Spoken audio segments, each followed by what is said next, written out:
اب اس کا مطلب یہ ہے کہ ہماری ایکسپورٹس اور کم ہو جائیں گی.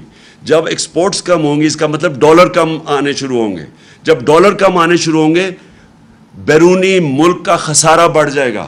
جب وہ خسارہ بڑھے گا روپے کے اوپر اور پریشر پڑ جائے گا. تو ٹیکسٹائل 20% انڈسٹری بند ہو گئی ہے. سیمنٹ 34% سیمنٹ سیلز کم ہو گئی ہیں.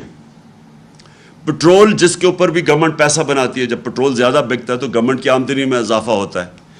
22% پٹرول مہنگائی کی وجہ سے وہ کم ہو گیا.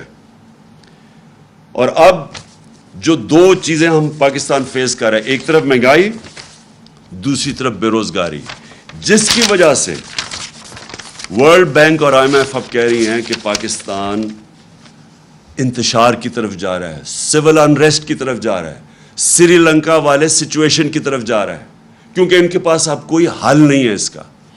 تو میں آخر میں اب جو جس کی وجہ سے میں نے یہ آج آپ کے سامنے پریس کانفرنس کی تھی, میں جو آپ کے سامنے اب چیز رکھنا چاہتا ہوں وہ کیا ہے. ایک میں آپ کو فگر دیتا ہوں.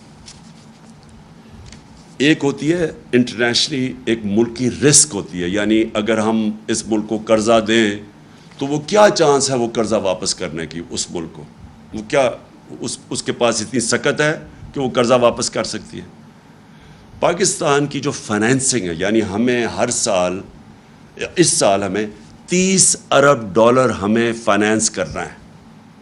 یعنی $30 ارب کی ہم نے جو ہمارے اوپر لائبلٹیز ہیں, ہم نے جو قرضے لیے ہوئے ہیں, ان کی قسطیں ہیں, ان کے اوپر جو سود دینا ہے وہ ہے $30 ارب. IMF, ورلڈ بینک اور ایشین ڈیولپمنٹ بینک, ان کا جو ملا کے بھی ہمارے پاس پیسہ آئے گا نا, کیونکہ ہم نے IMF ڈیل سائن کر دی ہے, وہ بنے گا $8 ارب. باقی $22 ارب ہمیں دنیا سے فائنینس کروانا ہے. اب یہ جو میں اپنی جو مجھے خطرہ اب نظر آ رہا ہے, میں اس لیے یہ پریس کانفرنس کیا ہے, جو رسک ریٹنگ ہوتی ہے نا, جو انٹرنیشنلی جو ادارے ہیں, کریڈٹ ریٹنگ ادارے ہیں, موڈیز, فچ, یہ جو ادارے ہوتے ہیں یہ ریٹ کرتے ہیں کہ اس ملک کی یہ ہمارے دور میں ہماری کریڈٹ ریٹنگ پازیٹیو تھی, جب سے ہم گئے ہیں وہ نیگیٹو پہ آ گئی ہے. یعنی کہ وہ یہ سمجھتے ہیں کہ اس ملک میں اب سکت نہیں ہے قرضے واپس کرنے کی. جب وہ یہ سمجھتے ہیں تو جو قرضے کی قیمت ہے وہ بڑھ جاتی ہے. تو اب میں ذرا آپ کو بتانا چاہتا ہوں کہ یہ جو سارا ہوا, اور میں پھر سے یہاں کہنا چاہتا ہوں کہ جو اس ملک میں طاقتور لوگ ہیں, میں نے ان کو واضح طور پہ یہ بتایا تھا کہ یہ ہم بڑی مشکل سے ہم نے اپنی معیشت کو سنبھالا ہوا ہے. اگر اس ملک میں سیاسی استحکام نہ رہا, اگر آپ نے یہ پولیٹیکل ڈیسٹیبلائزیشن ہونے دی, کیونکہ پاور تو جس کے پاس ہے وہ روک سکتے تھے یہ جو سازش ہوئی ہے ہمارے خلاف. میں نے تب کہا اور میں نے شوکت ترین کو بھی کہا کہ ان کو بتاؤ کہ ایک دفعہ ہماری سیاسی استحکام نہ رہا, یعنی یہ جو ووٹ آف نو کانفیڈنس یہ جو دائر کر رہے ہیں اور پولیٹیکل انسٹیبلٹی آ رہی ہے, اس کا ڈائریکٹ امپیکٹ پڑے گا ہماری معیشت پہ. معیشت جو ہوتی ہے وہ ریلیٹڈ ہوتی ہے آپ کی سیاسی استحکام کے ساتھ. جیسے ہی آپ کا سیاسی استحکام بکھرتا ہے, معیشت بھی بکھرتی ہے, لوگوں کا کانفیڈنس چلا جاتا ہے. تو میں یہ ذرا آپ کو فگر دیتا ہوں کہ ہماری رسک ریٹنگ 4 مارچ کو 5% تھی, یا صرف 5% لوگ سمجھتے تھے کہ ہم اپنے قرضے یعنی واپس نہیں کر سکیں گے, یعنی رسک ہے پاکستان, صرف 5%. جیسے ہی انہوں نے vote of no confidence table کی اسمبلی میں, 4 دنوں کے اندر وہ وہاں سے گئی 5% سے دگنی ہو کے 9% پہ چلی گئی, صرف کیونکہ جیسے ہی ان کو لگا کہ اب پولیٹیکلی سٹیبل نہیں ہوگا ملک, پولیٹیکل انسٹیبلٹی ہوگی, دگنی ہوگی رسک ریٹنگ. اور آج کیا ہے, آج پاکستان کی جو رسک ریٹنگ ہے 22.7 ہے. 22.7 کا مطلب یہ ہے کہ ہمارے لیے باہر سے یہ جو ہمارا $30 ارب کی فائنینسنگ کروانی ہے, اس کو فائنینس کرانا مشکل ہو جائے گا. جو بینکس ہیں وہ ہمیں پیسے لیتے ہوئے ڈریں گے کیونکہ رسک پہنچ گئی ہے 22.7%. میری جو یہ صرف میڈیا ٹاک اس لیے ہے. میں پھر سے یہ کہتا ہوں کہ اگر جلدی سے جلدی صاف اور شفاف الیکشن کرواؤ, مجھے اس کا کوئی اتنا زیادہ فائدہ نہیں ہے پرسنلی اس وقت, کیونکہ ہمارا تو اللہ کا کرم ہے کہ جیسے جیسے یہ ملک اس طرف لے کے جا رہا ہے, مہنگائی بڑھ رہی ہے, ان کی شکلیں دیکھ رہے ہیں, اپنے کرپشن کیسز بچا رہے ہیں, ملک سنبھالا نہیں جا رہا. ہمارا تو گراف اوپر جا رہا ہے لیکن ملک نیچے جا رہا ہے. اور یہ جو میں نے آپ کو بتایا کہ اگر اس ملک میں پولیٹیکل سٹیبلٹی نہیں آتی, یہ اس کی اکانومی اب سٹیبلائز نہیں ہونے لگی. ہماری جو اکانومی ہے, جو ہماری معیشت ہے, یہ اب نیچے جائے گی. اور نظر آ رہا ہے کہ مارکیٹ کو کوئی اب اعتماد ہی نہیں ہے, نہ اندر مارکیٹ کو اعتماد ہے نہ باہر. اس لیے میں آج سب کو کہنا چاہتا ہوں, اپنی قوم کو, کہ جلدی سے جلدی الیکشن کروائیں پاکستان کو اس دلدل سے نکالنے کے لیے, جس دلدل میں بڑی تیزی سے یہ امپورٹڈ حکومت ہمیں دھکیل رہی ہے. سازش تو انہوں نے کر دی, اپنے کرپشن کیسز کے اوپر تو انہوں نے آتے ساتھ ہی فیصلے کروا لیے. اب رمضان شوگر مل ان کی اس کے تو کیس فوری لگا ہوا کہ جی اس کا کیس ختم کرو. ایف آئی اے کا جو شہباز شریف اور بیٹوں کا 16 ارب کا کیس تھا, وہ بھی 4 گواہ بھی اللہ کو پیارے ہو چکے ہیں. مقصود چپڑاسی بھی چلا گیا ہے, جو انویسٹیگیٹ کر رہا تھا ڈاکٹر رضوان وہ بھی نہیں ہے. وہ تو ہو رہا ہے سارا کچھ, ملک کو یہ نیچے لے کے جا رہے ہیں. تو آج میں اپنی ساری قوم سے اپیل کرتا ہوں کہ یہ اس ملک کو اگر ہم نے مزید اس دلدل سے نکالنا ہے, اس طرح کی مہنگائی سے بچانا ہے جس طرف جا رہی ہے چیزیں مہنگی. آئی ایم ایف نے کہا ہے کہ ابھی بجلی اور مہنگی ہونے والی ہے, ان کی رپورٹ میں ہے. ہم نے اپنے ملک کو انتشار سے بچانا ہے. فوری طور پہ صاف اور شفاف الیکشن اناؤنس کیے جائیں. جتنی یہ دیر کرتے جائیں گے بحران بڑھتا جائے گا, اور پھر سے مجھے خوف ہے کہ ایسا نہ وقت آ جائے کہ سب کے ہاتھ سے یہ نکل جائے. میں آخر میں صرف ایک چیز سے ختم کرتا ہوں کہ بجائے اس کے کہ ہم صبر سے یہ ساری جس طرح کے ہمیں دیوار سے لگایا جا رہا ہے, کیسز کی بارش ہوئی ہے, کبھی دہشت گردی کا کیس اور کبھی کوئی کیس, اور ہر دوسرے دن کوئی نئی ایف آئی آر, اور جو ہمارے لوگوں کے اوپر دبایا جا رہا ہے. میڈیا ہاؤسز, میڈیا کے اندر جو صحافی جو لگتا ہے کہ ہمیں سپورٹ کر رہے ہیں, ان کے پیچھے پڑے ہوئے ہیں. اس سے ملک نہیں سدھرنے لگا. اگر کسی کا خیال ہے کہ یہ فیشسٹ ٹیکٹکس سے یہ کسی طرح یہ زیادہ دیر ٹھہر جائیں گے, یہ ملک کو ہی نقصان پہنچا رہے ہیں. کوئی نہیں روک سکتا اس ملک میں انتشار کو اگر اسی طرح یہ چلتے رہے. اور میں دیکھ رہا ہوں جس طرح دیوار کے لگایا جا رہا ہے.